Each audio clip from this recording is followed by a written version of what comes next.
Hey, hello everyone. I really loved how in the one of the previous sessions we spoke about storytelling and narratives, and I've been getting a little bit into this lately myself, and I just wanted to share a story with you.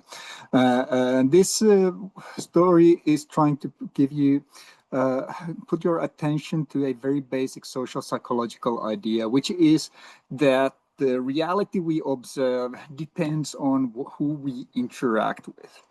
Okay, so go to 2021, fall of 2021, and as had happened in many other places, in Finland too, the prime minister had stated that people are tired of the pandemic and it was time to return to normalcy.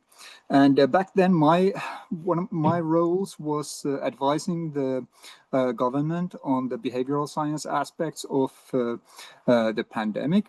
And as a researcher, I spent a lot of time interacting with the scientific community, both international and national.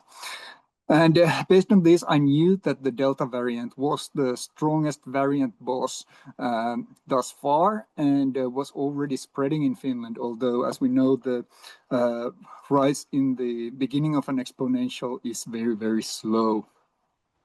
So, and also meanwhile, our group had just got the first results of some research we did inspecting people's willingness to carry on taking precautions. Okay, so based on my interactions with the scientific community, I knew that Delta wave was coming. And based on my interactions with my team doing the research, I knew that the population was willing to carry on taking precautions, although in serious need of communications about airborne spread of COVID-19. And so while some of our work was focused on communications and the psychology of communications. There was also another group in the Prime Minister's office whose job was actually implementing these communications campaigns. And they had different interaction partners, and I had little time to interact with them properly on top of everything else that was going on. And then I see the news on social media. The communications team had launched a campaign. It was called #HereWeGoAgain, and it urged people to return to using public transit while these precautions were being taken down. And what happened next was some sort of a train wreck. So the public co-opted the hashtag to express this frustrated sigh. It's like, okay, so here we go again. And after just 1 week, the Delta threat became visible enough for protective measures to be brought back, and this hashtag "Here we go again" was shut down. And I relate this as a cautionary tale of what can happen if we want to change something or influence something, but don't change our interactions. So interactions build this shared reality, and lack of interaction opens up these gulfs of reality between different groups. But changes in interaction patterns also require sacrifice.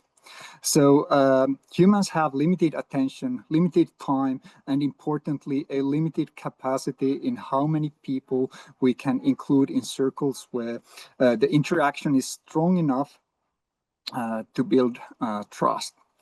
And I didn't interact with the communications team because I was very busy and frankly quite happy with my existing interaction partners. And I often think about like, which interactions could I have sacrificed to build and maintain new ones which would have allowed me to generate a bigger impact during this time for science-based policy. And now, if we were to accept this proposition that changing actions requires changing interactions, what would we do?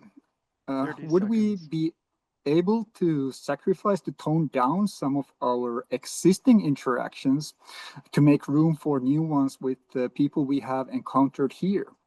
And will we restructure our social environments?